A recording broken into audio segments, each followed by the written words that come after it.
go back زه غواړم چې protection کې لګم کنه start the Russian control panel ته go back into options and then go back say content enable ته راشم دې کې enable کې داس کار ما کړل دي approved sites and then زه کوم چې www.google.com هر ځای کې یو کار دی ښه مطلب دا چې مختلف داس نه چې بل کمپیوټر کې به بل ځای ته ځم same and then click enable and then click on OK button or just about okay Ali what the hell is that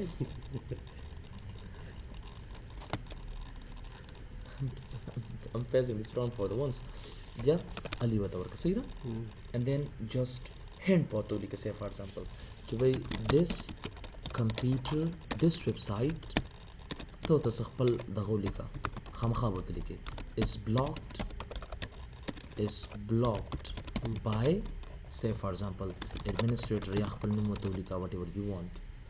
او بیا څوک دې څنګه دا اوکې کړي ځکه بس which content advisor has been blocked yeah of course I have to do it and then click on OK button اوس دا ویب سایټ خلاصوم کنه زرا شم دي زته زر کوم چې ماته ګوګل بس وګوره ګوګل ماته خلاصم کی که زه ډبل کلیک کوم په دې باندې ګوګل ماته ډایرکټ خلاصي ما پکې اډ کړی ګوګل دی ماته چې نو مالا پاسورډ راکا give me password to open this دا څنګه نشم کولای کار کله چې دا خلاصيږي هدا به چې مال وګورئ وای ماته پاسورډ راکا بالکل this website is blocked by administrator کته ډیر پاسورډ لیکي نشي کېدای اصل کې دا پاسورډ ټایپ از incorrect ور نشي کېدای ته چې کله تر څو پرسي پاسورډ لیکي علي انټر کا ډایرکټ به خلاص کې اصل کې ګډ وې دا موږ اصل کې ویب سایټ بلاک کول شي خو کوس یو طریقه یو میتھډ د خیم په ډونټ دا میتھډ مخایا ګور کوس دا یو کس دا چې کمپیوټر د کینې ستو پاره چې بلاک ویب سایټ باندې بلاک لګول دي څنګه پکې چې به زه غواړم چې هغه زخلاص کوم دا یو میتھډ د خیم ته ما سره اتم چې یو فایل کې ما سټوډنټ ځان سره سیف کړو AB I think I have AB element in the drive and then other extra folder photos देखिए master use ज़बरदस्त मेथड दे जिस other extra के भी AB that ABC sweet perfect to learn it local machine software Microsoft Windows current version policies and writing and delete okay so ګوره کچې تاسو را دغه چې پاسورډ اوس لګول اوس نخلاصې د ما سره زه غواړم چې بغیر پاسورډ د خلاص کوم هیک کوم go back start run ته براشي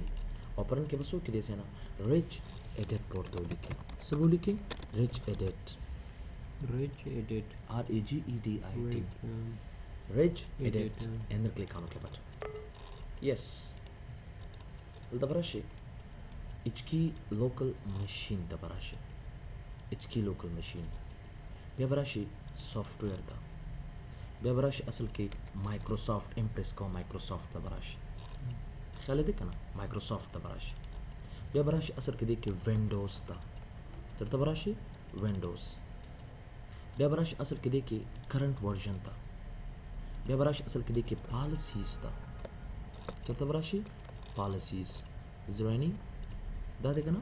پالیسیز ته براشي بیا بچر تراشي ریټینګز ته براشي دا کیم ډیلیټ کا دا ډیلیټ کړئ سم and then yes او دا هند نه دی دام ډیلیټ کا and then enter بس ختم شو کړم وګورئ ویډیو کې مې تو کول دا بل ګوري خامخا ودا ګوري چرته براشم go back start ته براشي run ته براشي دلته وسول کې